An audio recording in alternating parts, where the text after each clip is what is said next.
So here's the RS, and right now I have on speedometer 51 miles. Here, if you look, I actually lowered down the front tubes almost like 3.5 inches, tilted this a little forward. The scooter rides so much better now. Lowering the tubes, having the handlebar lower creates more space between the rider and the front structure, allows you to use the entire deck, especially front space that's covered by the aggressive tilt angle of the bars, and gives me more stability. I can aggressively accelerate, it doesn't push you over the bars, and I feel comfortable. I have no strain on my hands and shoulders. Having the deck so low and still have a construction that allows so much travel on this suspension that works properly, it's incredible.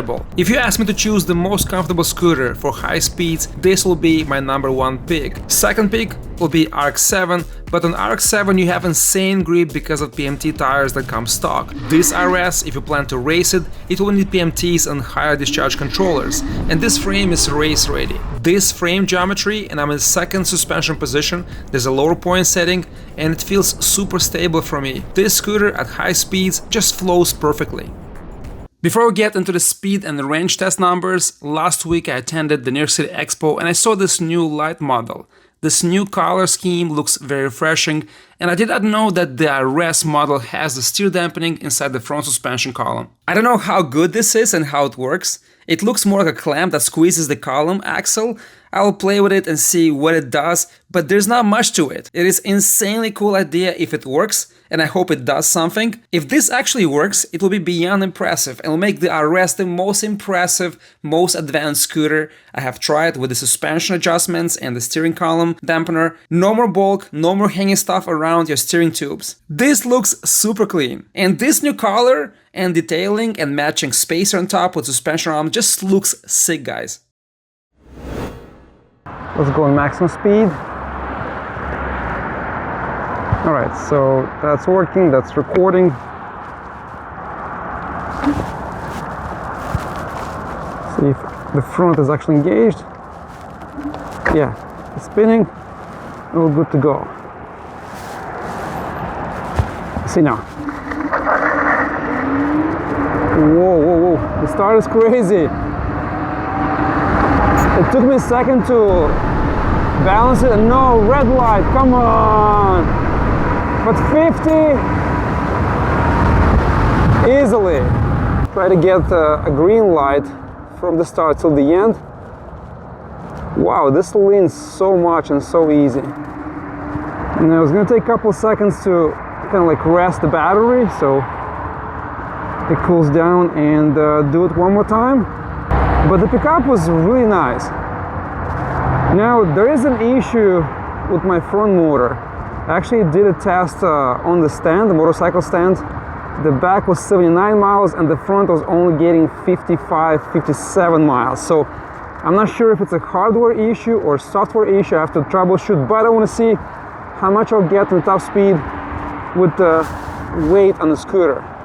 Okay, now turn green, let's go then. Yeah, the pickup is insane. I'm gonna try to duck down so more dynamic. These handlebars are so much better now. 48, 50. Let's push through. Angle, come on, no! Red light again. 50, I'm not gonna stop. 54.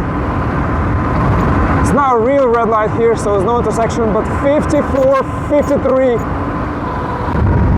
on a GPS. Not sure why. I think there's an issue with my front motor. It doesn't go to the max speed, but even 54, it's more than enough. I mean, this scooter can go, I think 80, maybe even 100 miles with different controllers. The frame is so stable and so easy. And when you have more power, I don't have to like duck down. It's just gonna push right through. But the acceleration is insane. As fast as any other HYPERSCOOTer, maybe even faster. And what's cool here on the throttle, in the fourth gear, there's no dead zone, engages right away. When you go first or second speed, when you're moving over 30 miles an hour, there's a little gap, which is, I think because of the software and the way it's set up. That's kind of a little bit of annoying. But besides that, everything else, it's insanely powerful. Now, I'll have to get back to you guys in the next video. I emailed INMOTION, they told me to check all the motor controllers connections, and I checked in the front. It's all arrow to arrow aligned. I opened everything, I checked, not sure why. Yeah, now both motors. Yeah, not sure what's going on, but this is what I get, and this is how the scooter came. So let's do one more.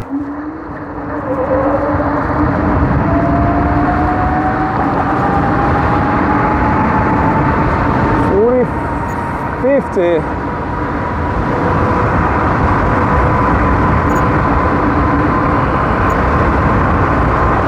56, 55, and somebody has to freaking stop in front of you. Anyway, guys, this is the speed test. I think I'll call it a day on this, and I have to get back to you on the follow-up on this matter. But yeah, even 56 now, 55, it's a pretty darn good. I like how it feels. It's super stable, no steer dampener, and this steer dampener doesn't do much. I'll show you guys close-ups what I did there, but yeah, I'm pretty happy with the results. I wish I could have shown you 68, 70 miles an hour, but this is what we got. This time I tested 50% of the battery in maximum speed and 50% remaining of the battery in level 2 with speeds between 20 to 30 miles an hour. My weight 230 pounds, temperature 58 degrees. Results 18 miles and 26 miles. And lower speed, this is a range crusher and perfect for long range rides. This folding mechanism, it's very unique. I haven't seen this anywhere on any other scooter, and kind of was concerning at the beginning, but then if you look here, so there's no way to get a screwdriver here unless it's an L shape. So what I do is I get the pliers and I just tightened like 2 times so it's super strong. But what I do here, let's say if you loosen it, you just unscrew it, comes down, and then you just push the entire bracket down right here. It's spring loaded, which is kind of cool. And then the entire thing comes down all the way there. So there's no way to connect if you want to lift it, but what I do is I just grab right here by the light, by the handle, by this metal plate, and I put my hand in the front, and I think it's 128 pounds if I remember correctly, and you can lift the scooter and manage it. It fits in my car easily. Just the only thing is you have to make sure, you watch there, you have to make sure these pipes, you can either remove them or slide them all the way in the back so it's not so high. Megan, do you like the scooter? What?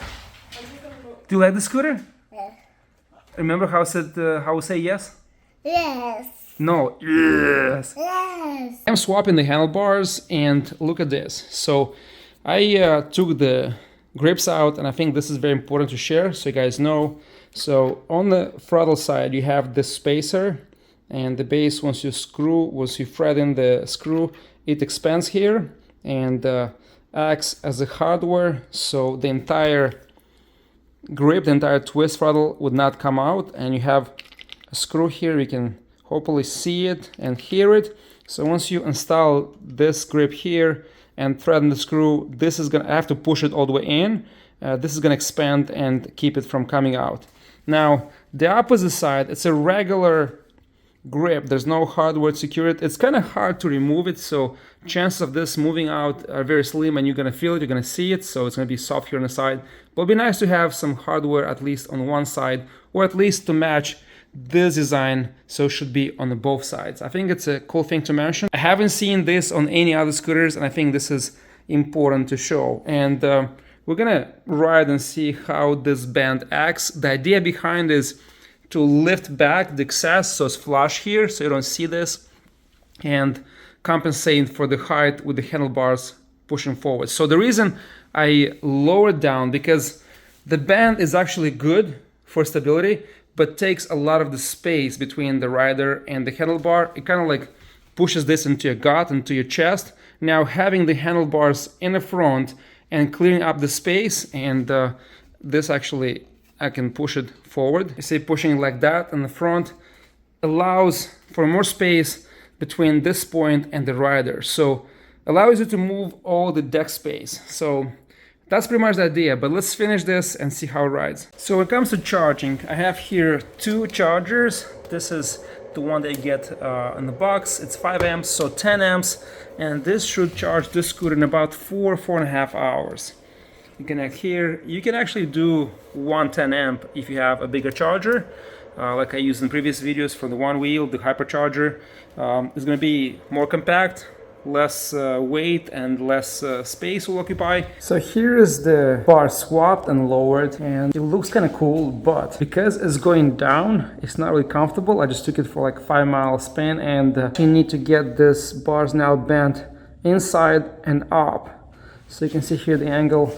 Once I have them up this way, will be perfect. I lifted this two stems up all the way so it's flush here and looks better. I pushed the handlebars a bit backwards and it made such a big difference. For me it fits and control it's perfect. Allows me to stay straight, but I think a straight bar can also look good here. There's so much room for adjustability, customization. I like this link here on top that allows you to do that, and I think it is way better than stock. And I got inspired from this bike and I like this change. Let's get the lights on. And this is first speed. So let's go for this 20 incline, and I'm gonna go on maximum 4 speed. And I'll probably have to stop by the doors.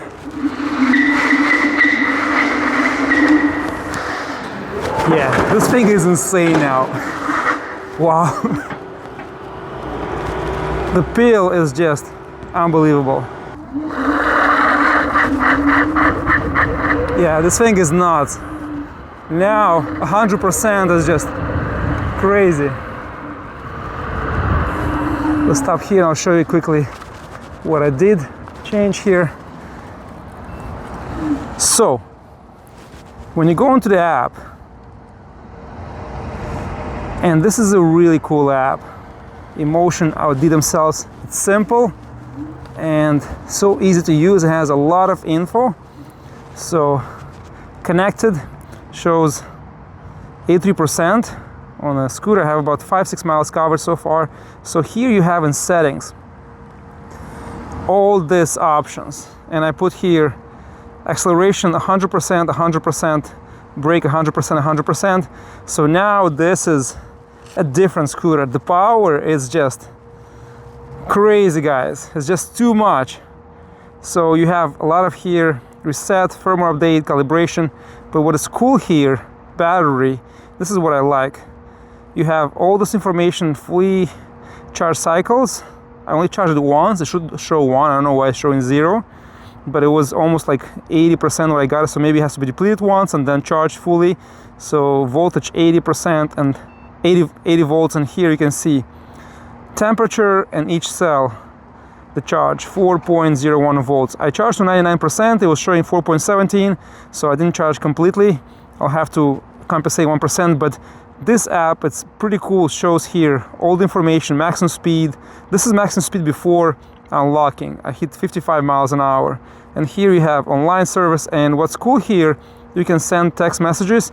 Also here, if you go into the general settings and if you go diagnosis, it shows you the issues. Not sure how this works if you have any issues. If it's, I mean, I don't know how accurate this is, but if you go here, remote diagnosis, you can connect with the company, you can email them, they can connect with you in the same time, and you actually allow them to take over the scooter and see what's going on with your scooter, which is pretty cool. They are not connected now, so we're gonna cancel this, confirm. But this is really cool options. And this is the first app that has this feature that I have not seen on any other scooter, which is pretty cool. And I'm planning to actually replace the controllers and beef up the scooter to go 80 plus, almost 100 miles an hour. If I get those controllers, the one that I posted in a short with the Severoon and the custom scooter that goes 208 kilometers an hour. So I'm planning to get those controllers and put them here. Adjusting the suspension level is pretty simple and straightforward. Remove this screw and move the arms lower or higher. I will not be doing this since I'm planning to ride it fast and compare it to RX-7. Also upgrade the controllers after to make it even faster. But this is the idea and you get the point. Before I'm gonna do that, I have to figure out why, I have to ask INMOTION why this is not getting past 55 miles an hour. It might be a setting I missed, or maybe something here or maybe I'm too heavy, we'll see, but that's what's coming. The frame is super stable, a lot of adjustability here, and I just feel most comfortable here, and I think it can push much higher speed, and it's really beefy. Look at this construction here, look how well it's done. I think frame-wise, this is the best looking frame right now on the market. Look at this, and lights up on the bottom, super bright. Let me show you guys the side views so you guys can see. This thing is super bright. Now if you look in the front, it seems to be a narrow patch, but the farther you hit, look how much it widens, and actually hits almost like 500 meters, if not more.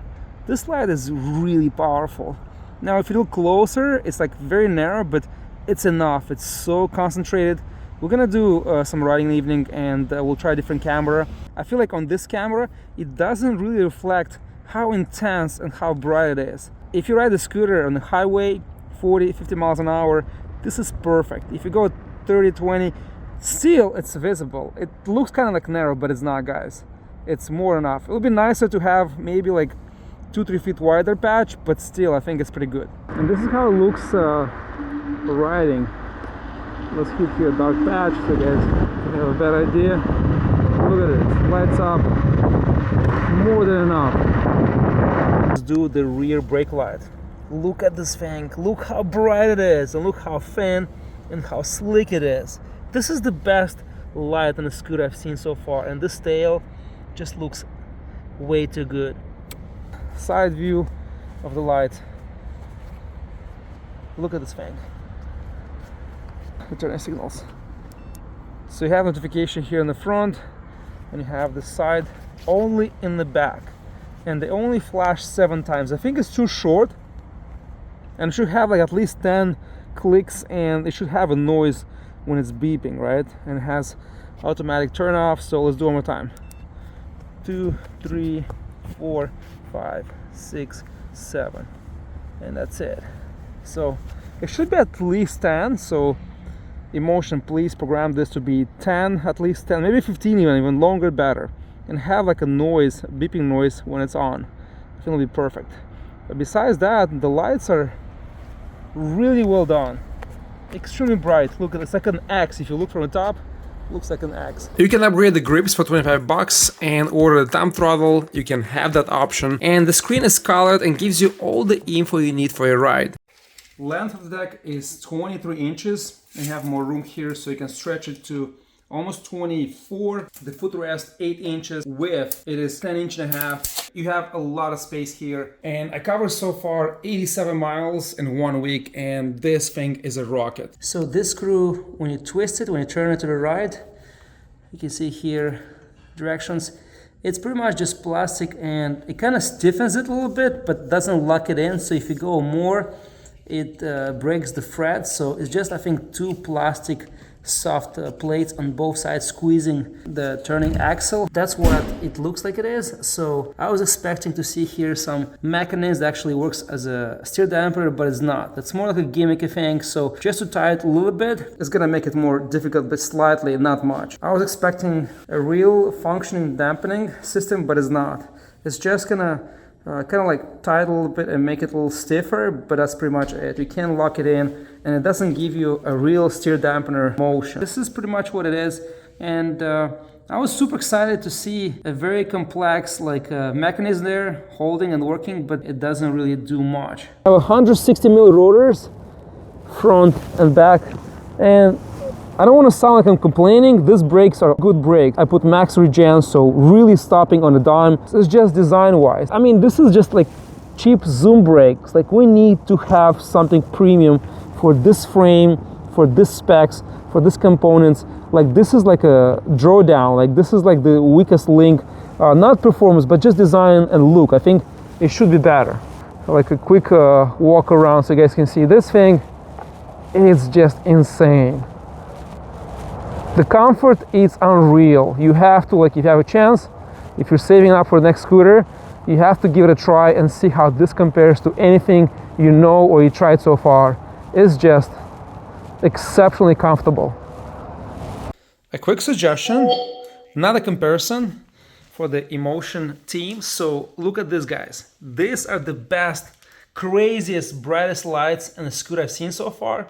So having something similar implemented on the RS will be insanely cool. And the second thing is the tires. I forgot the size, but these are much taller, much bigger tires. Having those on this scooter, and if you're racing, to have an option of 12-inch or 13-inch PMTs on this frame will be insanely perfectly cool. I think will make this, without a doubt, best racing scooter on the market. This frame has the best potential, the best ability of going fast. Hopefully they fix this nonsense and make a very good steer dampener or offer outside one. That will make this perfect for racing, for going over 70 miles an hour. And design-wise, I think this is the coolest looking scooter in 2024. Ego, which scooter you like more? The orange one or the gray one? Which one? The orange one. The orange one? You like this more? Why? I liked it. You like it? Very good choice. So this is the final position. This is perfect for me, but you have so much options here, so much stability, adjusting the height here. So this is the first scooter that actually gives you the opportunity. For me, this is perfect. Right now, the way it is, and lift it all the way to the top here on the bottom, it's perfect. It's really how I like to ride, and it lets me stay forward, aggressive, positioned to the front, and kind of like lean forward and still keep this angle and allow me to go aggressive, have more control. It's perfect angle. I can keep, you know, the grips under control, nothing will slide out. And there is a concern, and one or two messages or one or two comments on the previous video saying that we like a trigger, this is too aggressive, uncomfortable, and kind of twitchy, like you can engage very easily. Yeah, they have an option, I think for $59 or $69, I forgot, you can choose that and get the trigger and swap it. Or you can email the company and ask them to swap it from the start so you have a trigger versus a twist throttle. There's a lot of things to upgrade here and improve.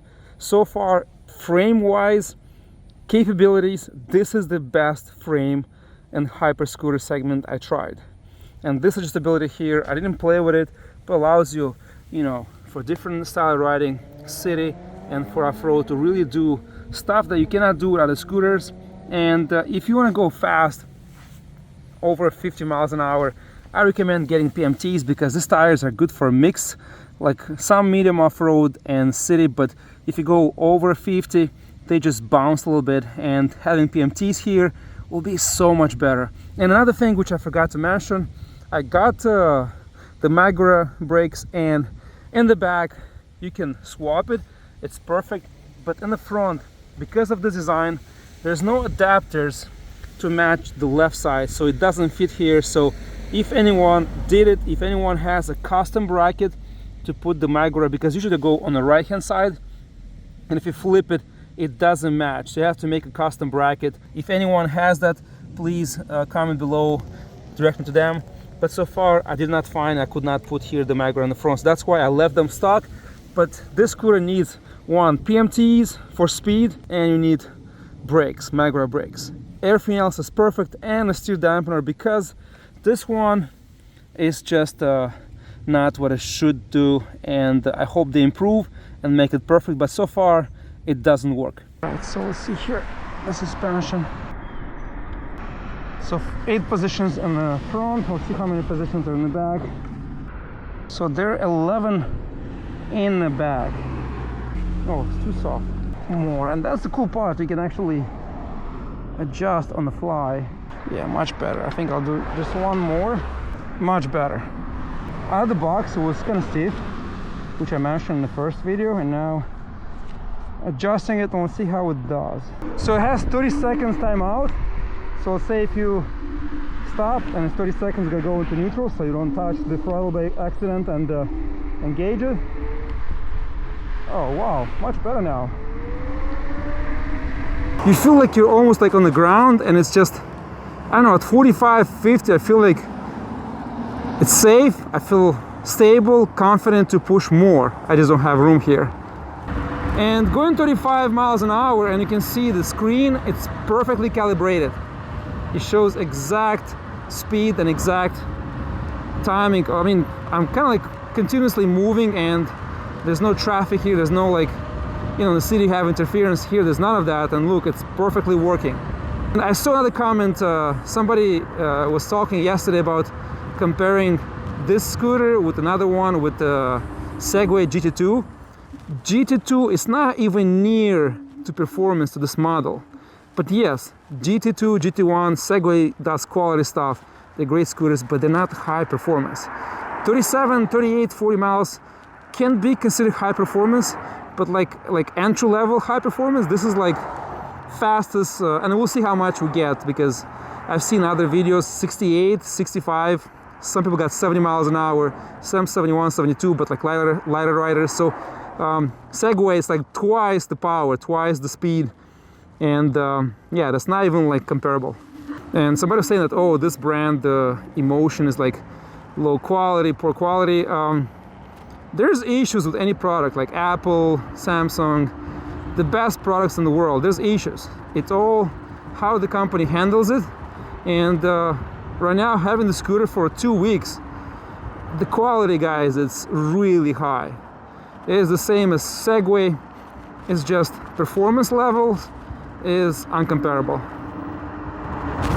The only thing is the brakes. The Zoom brakes are like kind of like, they're okay-ish brakes, but they should not be on a $4,000 scooter. There should be at least other brands that are better than Zoom.